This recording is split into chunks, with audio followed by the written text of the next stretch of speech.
Windhaven Estate, Kenya. The estate they called Windhaven was owned by Ian's father and was located near the Tana River.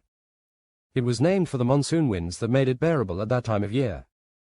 On arrival, the sigh I let out probably set all the wind chimes on the estate swinging. Windhaven surprised me. I was expecting the typical English estate that Ian had taken me to in other years when I was lucky enough to get an invitation. Estates he told me about in England and Scotland included a grand manor house with a massive stable and acres of pristine forest. Windhaven was 20 kilometers in one direction and 5 kilometers in the other. With over 100 square kilometers and no fences, it offered great grazing for all kinds of large animals. It was located south of the Kora National Park.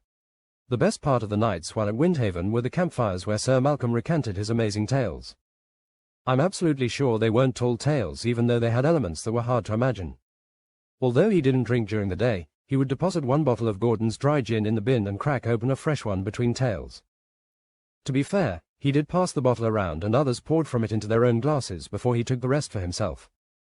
Magda felt an immediate connection with Windhaven. A wind seemed to come up just as she passed through the doorway and all of the chimes began to sound as if a spirit had been awakened. "It's a magical choir of 1,000 pixies singing in harmony," she said. Magda replied, "But that's not what I feel here. I feel like it's a place of freedom where spirits thrive and feel like they're part of the land. They dance on the wind and sing through the branches. I wish I could have brought peepers with me. There's an energy here we don't see but we can feel."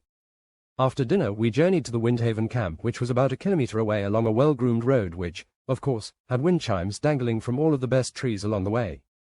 When we were children, this stroll with father was magical. Each wind chime had a name and could signal fairies and forest spirits.